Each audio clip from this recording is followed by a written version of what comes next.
When I was 8, things changed. I think I knew Mom was going to have a baby even before she did. She smelled different, like new soap. Her skin felt softer and warmer. She picked me up out of bed one morning and then almost let me fall back onto the mattress. "Phew," she said, "you're getting awfully heavy, Melody. I'm going to have to start lifting weights." Her forehead broke into a sweat. I don't think I gained any weight. It was Mom who was different. She sat down on a chair next to my bed for a few minutes, then suddenly ran out of the room, and I heard her throwing up in the bathroom. She came back a few minutes later looking pale. Her breath smelled like mouthwash. "I must have eaten something funky," she mumbled as she got me dressed. But I think even she knew then, and I bet she was scared. When Mom finally figured out, she sat down to break the news to me.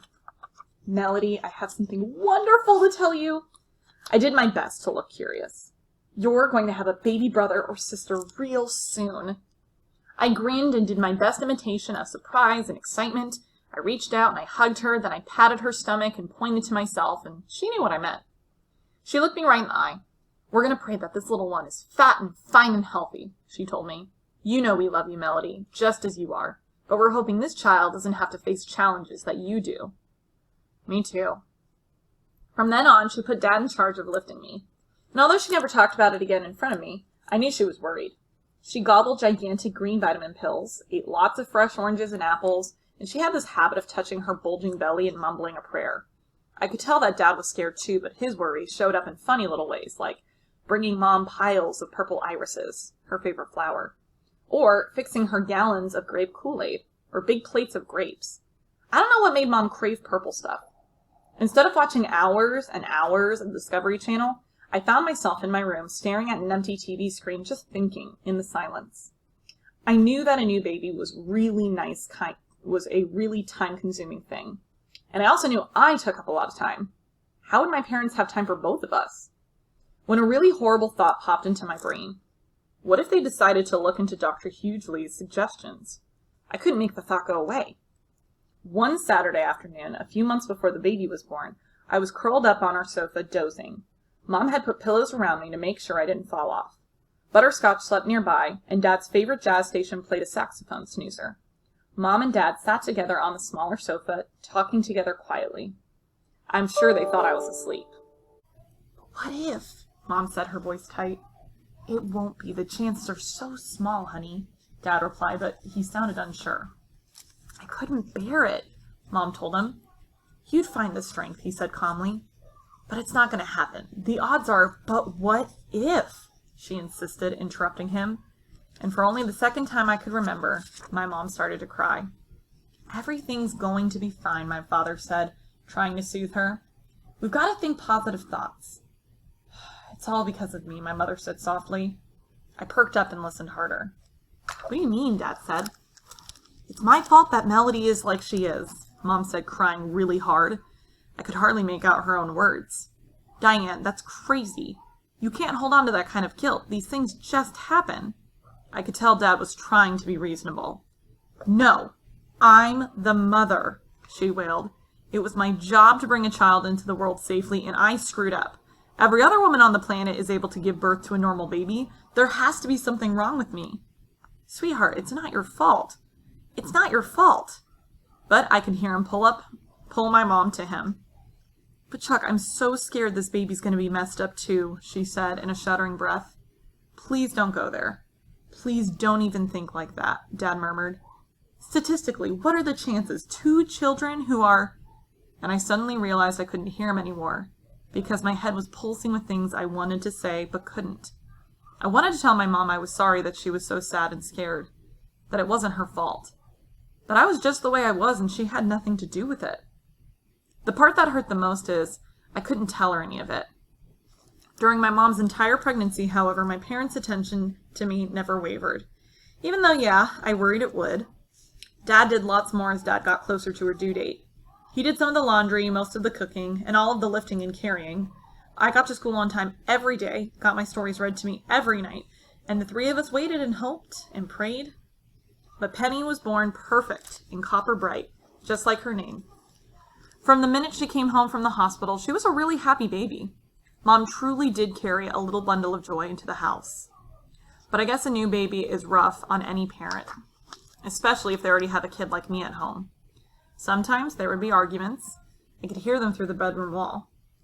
"I need more help around here, Chuck," my mom would say, trying to keep her voice low. "Well, you pay more attention to the baby than you do me. If you'd help more, I'd have more time for you. With 2 kids and one in the Melody, it's not easy. I have to go to work too, you know. I have a job. Don't throw that in my face. Plus, I'm up twice a night to nurse the baby." I know. I'm sorry, Diane."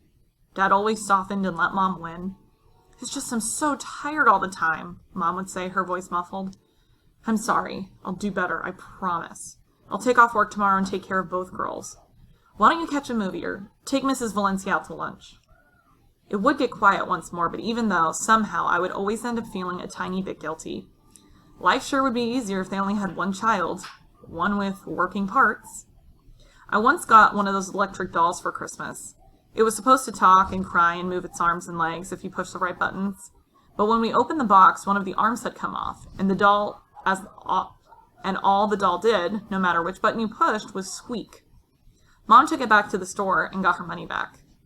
I wonder if she ever wished she could get a refund on me. But Penny really was the perfect baby. After just a few months, she was sleeping through the night and smiling through each day. She sat up exactly when infants are supposed to, rolled over, crawled on cue. Amazing. It seemed so easy. Sure, she fell on her face a few times, but she got it and she was off. Penny zoomed around like a little wind-up toy. She learned that the toilet was fun to splash in, and that lamps will fall if you grab the cord. She learned that golden retrievers are not ponies, peas taste funny, dead flies on the floor are a no-no, but candy's really good. She laughed all the time. She learned her sister Melody couldn't do what she could do, but she didn't seem to care, so I tried not to care either. Dad and his camcorder followed Penny around like the paparazzi would follow a rock star. We have hundreds of hours of footage of Penny being cute and doing adorable things, and I admit I sometimes got sick of watching her new video every time she learned something new. It sort of sucks to watch a baby do what you wish you could do. Penny holding her own bottle. Penny feeding her teeny tiny Cheerios from her high chair tray. Penny saying, "Mama" and "Dada," just like the babies on Sesame Street. Penny crawling on the floor and chasing butterscotch. Penny clapping her hands. How did her little brain know how to do, and how did her little brain tell her to pull herself up in a standing position? To hold on the sofa for balance? How did she know how to stand on her own? Sometimes she'd fall over, but then she'd pop back up. Dad still did our nighttime reading, but now it was Penny who snuggled on his lap. I was too big and hard to balance, so I sat in my wheelchair, my dog at my feet, and as the two of them read the stories I knew by heart, Butterscotch still slept in my room, and I liked that. It really did make me glad to know Penny was learning the same books I loved so much.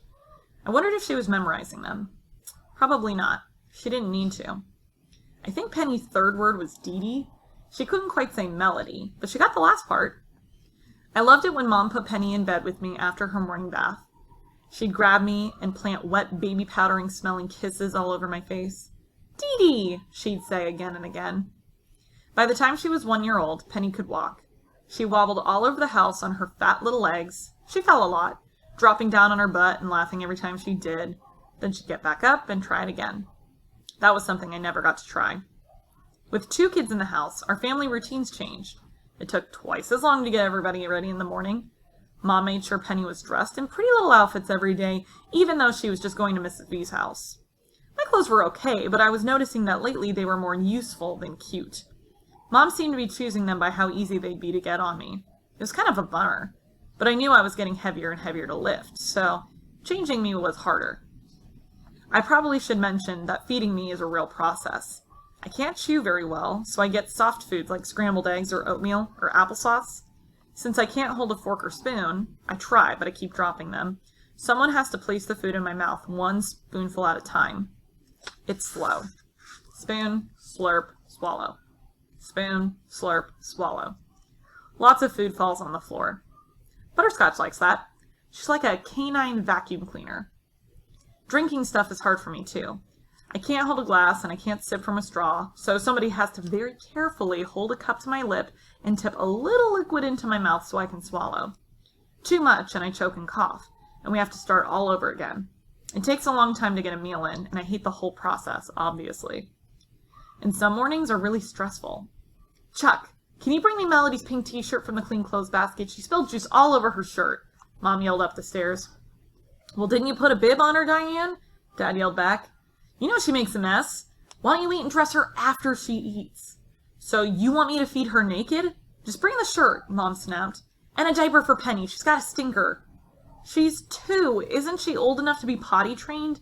Dad asked, coming downstairs with a blue t-shirt I'd outgrown and hand one diaper into the other. Right.